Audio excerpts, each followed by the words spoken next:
Bismillahirrahmanirrahim. Assalamualaikum warahmatullahi wabarakatuh. Perkenalkan, nama saya Bayu Aji Pratama dari kelas RA dengan NPM 2017-435-0008 dengan judul skripsi Aplikasi Manajemen Karyawan pada Kelindan Kopi di Pondok Indah berbasis Java NetBeans. Nama dosen pembimbing materi saya yaitu Pak Aan Risdiana MKom, dan dosen pembimbing teknik saya Ibu Ai Solihah MPD. Sebelum kita masuk ke dalam program aplikasi skripsi yang telah saya buat, kita harus membuka aplikasi SEM dan menyalakan MySQL dengan cara klik Start di sini di MySQL. Lalu kita klik icon program skripsi yang telah saya buat. Seperti inilah tampilan awal ketika kita masuk ke dalam program aplikasi skripsi yang telah saya buat. Di sini, pengguna diharapkan memasukkan username dan kata sandi yang sesuai dengan database yang telah saya buat. Sebelumnya kita contohkan apabila kita memasukkan username dan kata sandi yang salah. Misalkan kita masukkan admin dan kata sandinya 1, 2, 3, 4, 5. Nah, seperti ini tampilan apabila kita memasukkan username dan kata sandi yang salah. Di sini ada tulisan username dan password salah. Nah, jadi kita harus memasukkan username dan kata sandi yang sesuai dengan database yang telah saya buat, yaitu username-nya admin dan kata sandinya admin. Kita klik masuk di sini. Apabila kita memasukkan username dan kata sandi yang benar, akan muncul tampilan seperti ini. Anda login sebagai admin. Selamat datang. Kita klik OK. Di sini adalah menu utama dari program aplikasi yang telah saya buat. Di sini ada menu utamanya itu ada apa saja? Di sini ada data jabatan, data karyawan, data absen, data lembur, data gaji, dan laporan. Kita di sini bisa memilih untuk mengklik melalui taskbar di atas atau melalui tombol-tombol yang ada di sini. Kita contohkan di sini, kita akan coba masuk di menu yang pertama yaitu data jabatan. Kita klik data jabatan. Nah, seperti ini tampilan di dalam menu data jabatan. Di sini ada kolom-kolom atau tabel yang telah saya input sebelumnya. Kita akan coba masuk ke tambah data. Di sini ada ID jabatan, nama jabatan, gaji pokok, dan tunjangan. Kita akan coba buat ID jabatannya misalkan M06. Nama jabatannya misalkan supir. Gaji pokoknya 2 juta. Dan tunjangannya 300.000 misalkan. Lalu setelah itu kita klik simpan data. Nah, jika muncul tampilan seperti ini, berarti data yang tadi kita input akan masuk ke dalam data jabatan. Kita cek.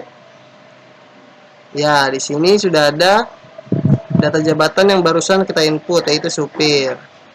Setelah ada tambah data, kita juga bisa mengedit data tersebut. Kita klik edit.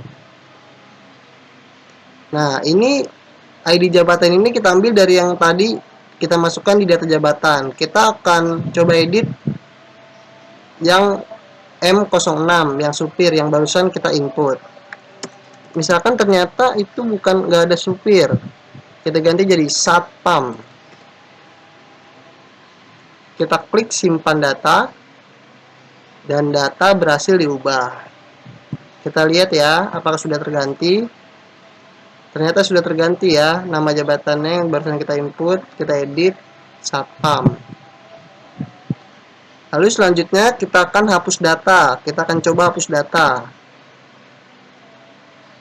Kita akan hapus yang barusan kita input, M06. Satpam ini akan kita hapus. Kita klik hapus data. Kita pencet yes. Lalu data berhasil dihapus. Kita akan lihat sudah terhapus ya, M06-nya yang Satpam barusan sudah terhapus. Selanjutnya kita masuk ke dalam data karyawan. Di sini adalah menu yang ada di dalam data karyawan. Di sini sudah ada tabel yang sebelumnya sudah saya input. Kita akan coba masuk ke tambah data. Kita masukkan nomor ID-nya, misalkan 055. Namanya Dwi.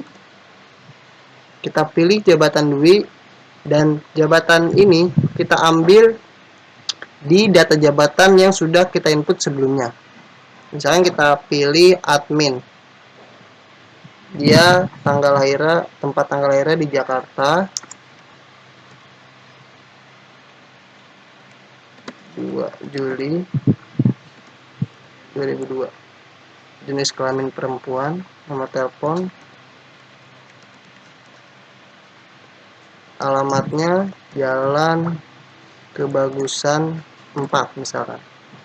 Setelah kita input, kita akan klik simpan data, dan data berhasil disimpan. Kita lihat apakah datanya sudah masuk, dan di sini datanya sudah masuk ya, nomor ID 055 Dwi. Kita akan coba mengedit datanya. Kita pilih nomor ID-nya ini, kita ambil dari nomor ID yang sudah kita input di data karyawan sebelumnya. Kita akan edit, misalkan yang barusan Dwi, namanya kita ganti jadi Dwi Yuliani. Kita klik simpan data, dan data berhasil diubah. Kita akan lihat apakah datanya berubah, dan datanya sudah berubah ya, jadi Dwi Yuliani. Setelah kita tambah data, edit, di sini juga kita bisa menghapus datanya. Kita akan coba hapus data dari nomor ID yang barusan 055. Kita akan hapus datanya. Kita klik hapus. Hapus data ini kita klik yes. Data berhasil dihapus. Kita akan lihat, dan datanya sudah terhapus ya, nomor ID 055. Selanjutnya kita akan masuk ke data absen. Di sini adalah tampilan menu dari data absen. Di sini ada tabel-tabel yang sudah kita input sebelumnya, dari ID absen hingga keterangan. Kita akan coba menambahkan data dari data absen. Kita klik tambah data, dan di sini nomor ID-nya kita ambil dari data karyawan yang sebelumnya sudah kita input. Misalkan kita pilih 044 Pak Jono dengan ID absen 05. 22, di sini 2, sakitnya 0, alfanya 0, dan keterangannya tidak ada. Setelah kita input, lalu kita klik simpan data, dan data berhasil disimpan. Kita akan lihat apakah datanya sudah tersimpan. Di sini sudah ya, Pak Jono dengan ID absen 05 sudah tersimpan. Kita akan mencoba mengedit datanya. Kita pilih ID absennya 05, yang barusan kan kita input 05 Pak Jono. Kita ganti izinnya jadi 0, sakitnya 2. Baik. Setelah itu setelah kita ubah, kita klik simpan data, dan data berhasil diubah. Kita lihat, dan datanya sudah berubah ya. Selanjutnya kita hapus data. Kita hapus data, misalkan kita mau menghapus data yang barusan. Kita pilih ID absen 05, lalu kita hapus datanya. Kita klik yes. Data berhasil dihapus. Kita lihat apakah datanya sudah terhapus, dan datanya sudah terhapus. Selanjutnya kita akan masuk ke data lembur. Di sini adalah tampilan yang ada di dalam data lembur. Ada tabel-tabel yang sebelumnya sudah saya input. Dari tanggal lembur sampai uang lembur. Kita akan coba untuk menambahkan data di dalam data lembur. Kita klik tambah data. Dan nomor ID ini, kita pilih nomor ID ini, kita ambil dari data karyawan yang sudah sebelumnya kita input di data karyawan sebelumnya. Misalkan kita pilih nomor ID 044. Misalkan tanggal lemburnya itu kemarin, tanggal 20 Februari. Jam mulainya jam 7 sampai jam 9 malam. Mendapatkan uang lembur sebesar 150.000 keterangan asli. Setelah kita menambahkan data ini, sudah kita input isi-isinya, kita klik simpan data dan data berhasil disimpan. Kita lihat datanya sudah tersimpan ya.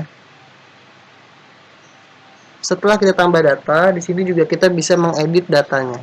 Misalkan ternyata salah, Pak Jono itu ternyata mulai dapat uang lemburnya itu kebanyakan, ternyata dapatnya cuma 100.000. Setelah kita ganti, kita edit, kita klik simpan data. Kita lihat ya, apakah datanya sudah berubah.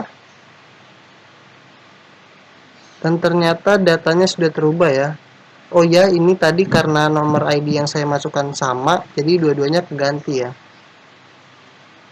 Selanjutnya, apabila kita mau menghapus, ternyata Pak Jono itu nggak lembur.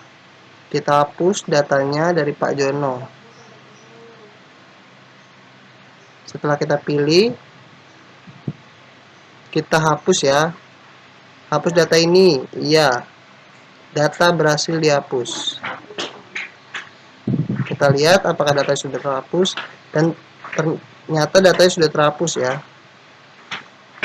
Seperti inilah tampilan dari data lembur, yang menu-menu yang ada di dalam data lembur. Selanjutnya kita masuk ke dalam menu data gaji. Di sini adalah menu tampilan yang ada di dalam data gaji. Di sini sudah ada tabel-tabel yang sudah saya input sebelumnya, mulai dari nomor slip gaji sampai total gaji. Di sini kita bisa menambahkan data yang ada untuk data gaji. Misalkan kita tinggal klik tambah data, nomor slip gaji misalkan 05. Nah, pilih nomor ID ini juga kita ambil dari data karyawan yang sebelumnya sudah kita input. Misalkan kita pilih yang ini ya, Tasya. Langsung terinput gaji pokok dan tunjangannya.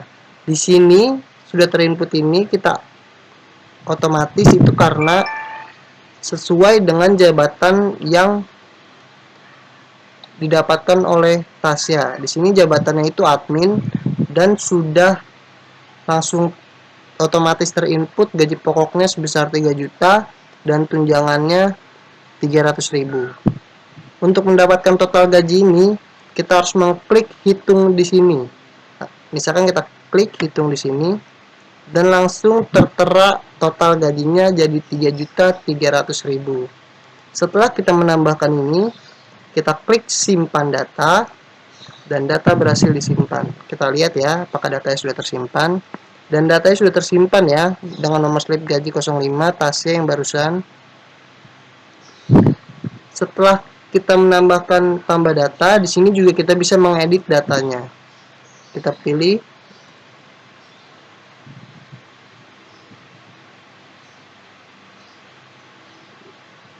Misalkan nomor slip gaji ternyata salah. Bisa 04. Setelah kita edit ini, kita klik simpan data.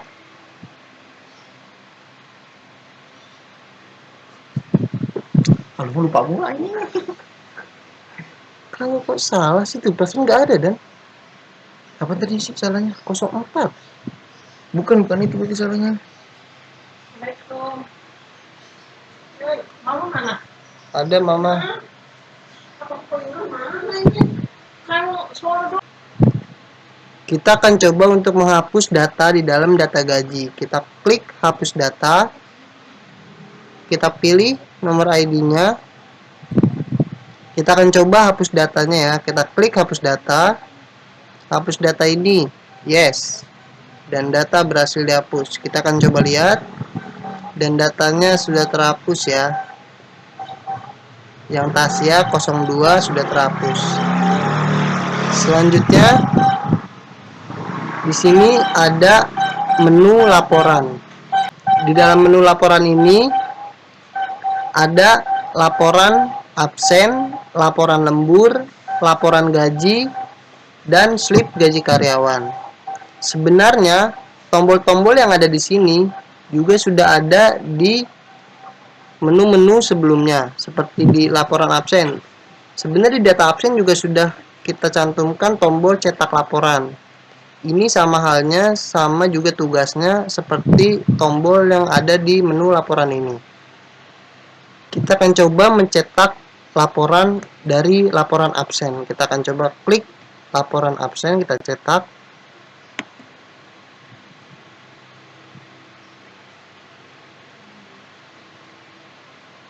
Seperti inilah tampilan output yang akan kita cetak dari laporan absen. Di sini ada tulisannya laporan data absen dan data-data dari menu data absen. Setelah laporan data absen, kita akan coba cetak laporan lembur. Seperti inilah tampilan dari output yang akan kita cetak untuk laporan lembur. Di sini ada laporan data lembur, data dari dalam menu data lembur, tanggal, dan pemilik lindan kopinya. Setelah itu kita akan coba untuk mencetak laporan gaji.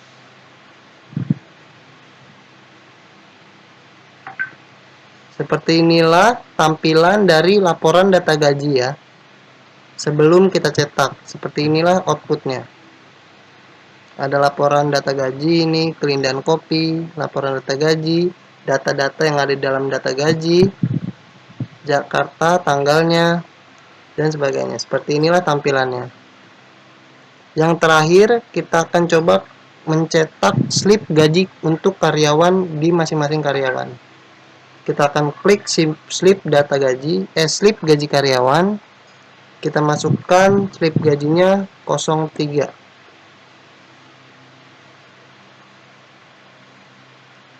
Seperti inilah tampilan dari slip gaji karyawan di Kelindan Kopi. Di sini sudah tulisannya Kelindan Kopi dengan nomor slip gaji 03, tanggalnya, namanya, jabatannya, dan ini penghasilannya, gaji pokok, tunjangan, dan total gaji yang diterima. Tempat dan tanggal hari ini. Di sini tanda terima itu tanda dari karyawannya dengan nomor ID 033. Seperti inilah tampilan dari slip gaji karyawan di Kelindan Kopi yang saya buat. Sekian demo program aplikasi yang telah saya buat untuk skripsi saya dengan judul aplikasi manajemen karyawan pada Kelindan Kopi di Pondok Indah berbasis Java NetBeans. Seperti inilah tampilan laporannya.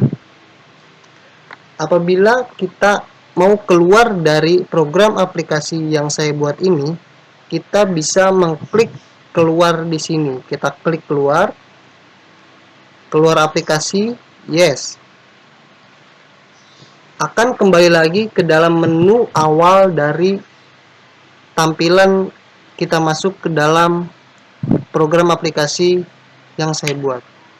Apabila kita ingin menutup sepenuhnya program aplikasi yang saya buat, kita bisa pencet tanda silang di sini atau kita batal untuk masuk ke dalam program aplikasinya. Kita klik batal. Kita sudah keluar dari program aplikasi yang telah saya buat. Terima kasih. Terima kasih saya ucapkan untuk dosen-dosen pembimbing saya. Mohon apabila saya salah kata. Wassalamualaikum warahmatullahi wabarakatuh.